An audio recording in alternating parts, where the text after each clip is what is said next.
Sports This Morning on Channels Television. So you listen to the chief scouts of the Super Eagles, and then you've listened to the coach, Gernot Raw, also speaking about the Nigeria Professional Football League, its quality, and the chances of getting players from the league into the Super Eagles. Let's keep that conversation going. On Twitter, we're channels_sports, Facebook channels-sports, or send us an email to sportsthismorning@channelstv.com. We have opened a thread on our Twitter handle and discussing national team football. So now you've heard from the Super Eagles crew, Gernot Raw, and Tunde Adelakun. They said, look, there's quality in the Nigeria Professional Football League. So followers of the league, can we get this conversation going on Twitter channels_sports? Let's welcome Shola Rogers, joins us now on the program. Shola, it's good to have you on Sports This Morning. It's always a pleasure to be here, guys. Good morning. Yeah, Good morning. It's good to have you. Anna. Okay, now let's start with the rugby. Just a reaction to some of the issues we've discussed on the show before we get into other business of the day. Now, we spoke with the coach of Black Stallions. That's talking about the rugby, the senior national team, rugby team Nigeria. Now, he talked about the fact that funding is still a major problem, and the fact that we've not been able to grow the sport, the grassroots level. That's why we're having players, 35 average age for the senior national team, and of course, affiliates also qualify for the Tokyo Games. Last year. The true picture of what's happening in rugby in Nigeria, a lot of rugby professionals, people who play rugby at the professional level, whenever they come to Nigeria, they will tell you that the average Nigerian is built for the game. We're rugged, we're fast, and we're strong, aspects of the rugby game. But the issue is that the Nigerian government still doesn't understand that sports is not football. So they keep pumping a lot of funds into football at the detriment of other sports. Rugby is a very big sport. We all saw the Rugby World Cup, how huge it was in Japan recently and all of that. So it's until we realize that these other federations also need to be funded.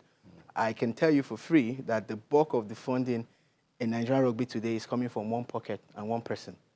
Virtually everything that happens in rugby in Nigeria is coming from the president of the federation. I'm the vice chairman of rugby in Oyo State, on paper, kind of, because to be honest, Nothing is going on. Because we don't really have funds and everything. So that's the issue with rugby in Nigeria. That's the issue with sports in general. So we hope that government can at least push some funds our way before we can get corporates involved. We must be able to build it to a certain level. Rugby can use a football stadium. So rugby is not even asking for facilities. You're just asking for the basic bare necessities. Jerseys are bought by players, by the federation, at times by players and everything. And if only we could realize that we can boost the Nigerian economy by investing in sports. Rugby is one of the sports that can bring funds into Nigeria, take kids off the street, have them live a healthy life and all of that. But he is right, 110%. Yeah, Cecilia was telling me that it beats hard to understand that Zimbabwe, the #1 in rugby sevens, Kenya doing so well with rugby, Uganda doing so well with rugby, even to the next extent, Namibia, they're growing their rugby, they're looking at it and they say, look, if we cannot come through with football with the big guys, let's look for our own space. You forgot to mention Ghana.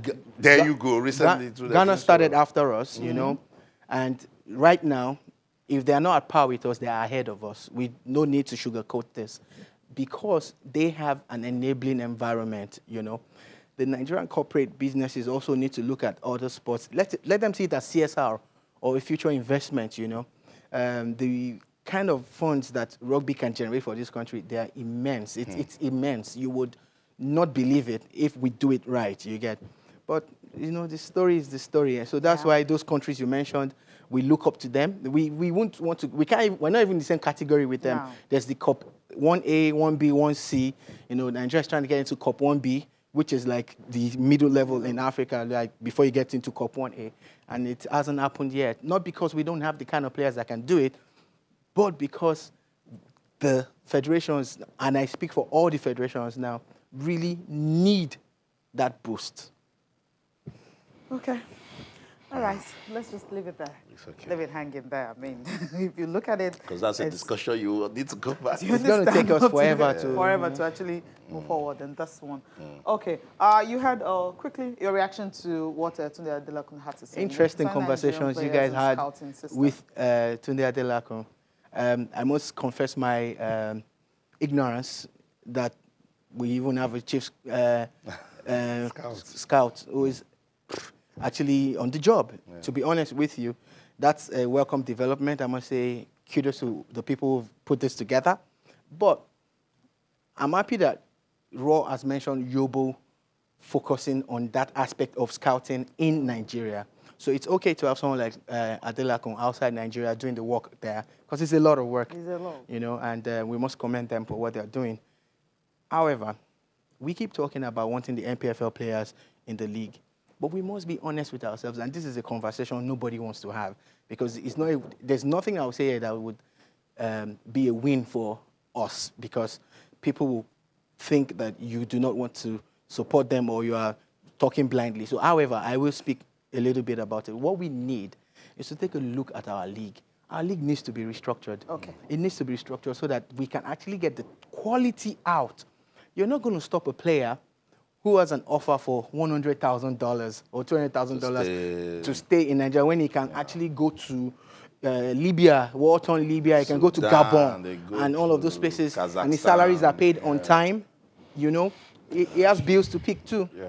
It's got bills to pay. Here, we're leaving the men's football now and talk about the women's game. Ngozi Okobi was one of our guests on Instagram Live on Saturday, and she talked about a whole lot of things. But one thing that we actually picked this morning is the fact that she says, look, local coaches have done so much for the Super Falcons of Nigeria. Why not look their way instead of looking for another foreign coach? Let's listen to her and we'll come back. We'll be having another one again later today. Austin Okonakma is going to be the host of that one. But first, let's listen to Ngozi Okobi. We'll talk more when we come back. Tried both home and then the foreign.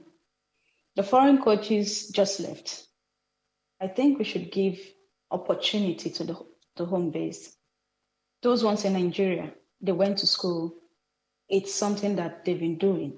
Try them. Look at all the laurels that we've won in Nigeria. Try to see which of these coaches have actually made Nigerian proud. Is it the foreign-based coaches or the home-based coaches? If you try to see all these, the home-based coaches are the ones who have made the Super Falcons team proud. I'm not saying the foreign-based coaches are bad. They are not bad. But who has the greatest understanding with the girls they have? It's the people who grew up with them. It's those people who saw us grow. Like some coaches I've played under one coach from under 17 right to the senior team, and that is Coach Justin. People like that understand we players more. And they are in the league. They know what the players could do. We get more players from home to fit into the senior team. Young players are coming up, they are watching them play. But the foreign-based coach will not come and see what's happening in the league. He will only be here and then give him names, and then maybe 1 month or 2 months will be in camp. Everybody will start doing magic. By the time I do my magic, this one does her magic, he will be confused. He will not understand, okay, this kind of player this kind of player can survive in this kind of game or can do this in a game. You understand? So I think the home-based coaches should be given opportunity right now. All right, we'll be having another. Okay, now, Shola, just need to react to this one. Look, I concur with everything Okobe is saying. Let me reiterate the fact that I also do not feel that we need to bring in a foreign coach. We've always done well with local coaches when it comes to women's football. History will tell you that. But what about when we go to international events? Yeah. Yes, what about when we go to international events? It's not only about the coach now, it's about the entire team. You get, we have stayed as local champions, but if you know what's happening, South Africa is catching up if they've not already caught up. Cameroon is there, you know, Cote d'Ivoire, Ghana, all of them are breathing down our necks, you know. So the NFF cannot afford to have 2 foreign coaches. It doesn't look like they have the funds for it.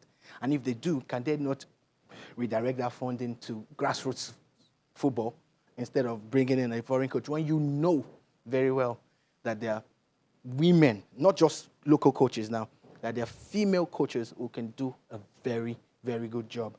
However, they must look at the ones that they are owing and pay up, you know, so that you can expand the field of coaches.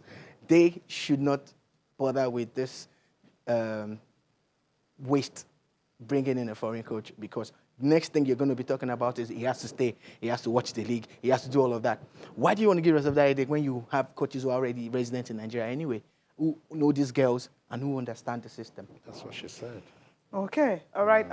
We'll be having another Instagram live today, and of course, Austin here will be hosting Emmanuel Amuneke, and it's all about going the distance. Right. This man has been in the business of football for a long time, and he's still right now is a coach in Tunisia. So it's when you see people like this, you're amazed. It's in going Egypt, the distance, Shola, because I see you shaking your head like I was trying to read up on Emmanuel Amuneke, and my God, it was vast. An absolute inspiration.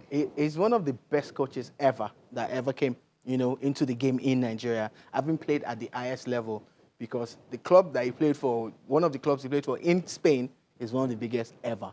You get.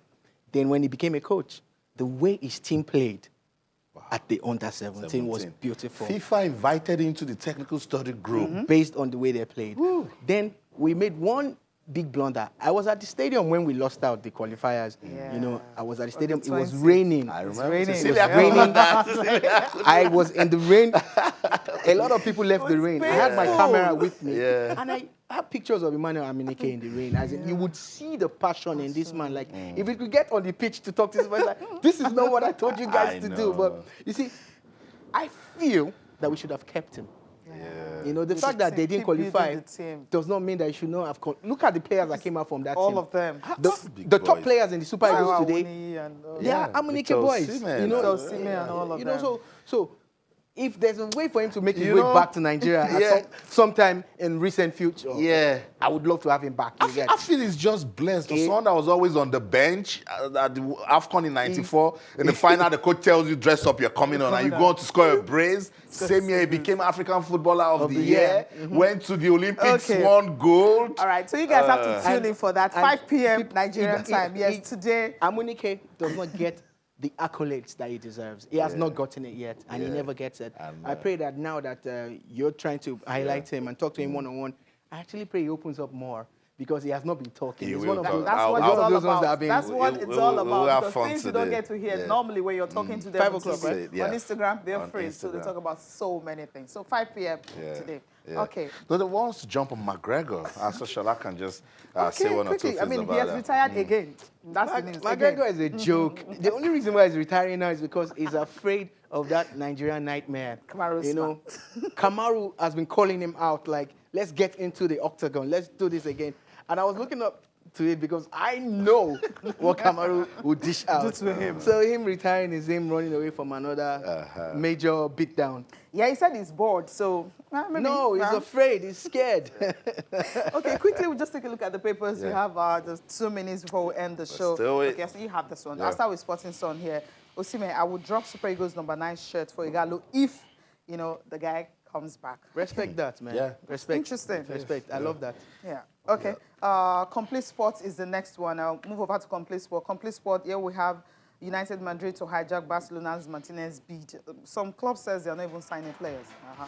Okay, Osimhen says Igalo free to return. Still on it. Your legacy lives on. I don't like the way this story has been phrased. He's free to return. You don't tell him he's free to return. That's not what Osimhen said. It's as if he holds the key and he says, hey, this one can come, that one can come.